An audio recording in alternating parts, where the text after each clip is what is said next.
शेतकरी मित्रांनो नमस्कार. तर आपण आज डाळिंबागीमध्ये सेटिंग चालू आहे, हे पाहू शकता आपण. तर यामध्ये 100% सध्याचा हस्तबहार हा आपल्या भागामध्ये फेल गेलेला आहे. तरी देखील आपण या बागा थोड्या लेट का होईना पण आपण सेटिंगच्या प्रयत्नात आहोत. तर यामध्ये महत्त्वाचं म्हणजे शेतकऱ्यांच्या बारीक बारीक गोष्टीवरती ऑब्झर्वेशन आहेत आणि या बागेमध्ये आपण त्याच ऑब्झर्वेशनबद्दल बोलणार आहोत. तर साधारणतः बागेमध्ये मादी कळी उमरल्याच्या नंतर आत्ता सगळ्यात महत्त्वाचा विषय म्हणजे मधमाशी येत नाही. आपण त्यामध्ये प्रामुख्यानं सुरुवातीच्या टप्प्यामध्ये गुळाची देखील फवारणी केली आहे, विलायची देखील फवारणी केली आहे, यश उद्योग समूहाचं परी हे देखील आपण वापरलेलं आहे.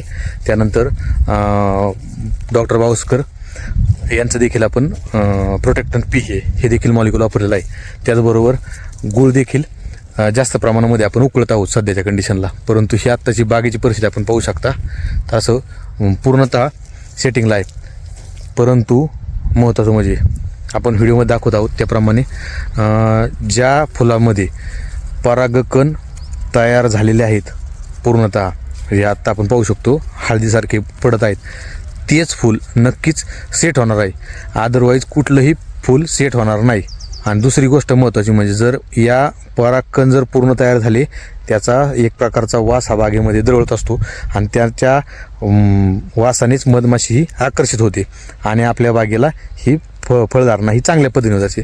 तर यामध्ये आपण देखील कोणत्या कोणत्या ट्रिकचा वापर करता, त्याचबरोबर आपल्या बागेमध्ये देखील 100% परागकण हे तयार झालेले आहेत का याचं देखील शेतकऱ्यांनी ऑब्झर्वेशन केलं पाहिजे. नाहीतर भरपूर प्रमाणात आपण व्हिडिओमध्ये पाहत आहोत असं देखील मुख्य प्रमाणामध्ये देखील मादी कळी असते.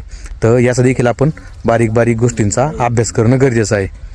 आपल्या देखील बागेमध्ये आपण कुठल्या प्रकारचा वापर केला आहे मधमाशीसाठी किंवा सेटिंगसाठी याचं देखील आपण कमेंटमध्ये सांगू शकता. धन्यवाद.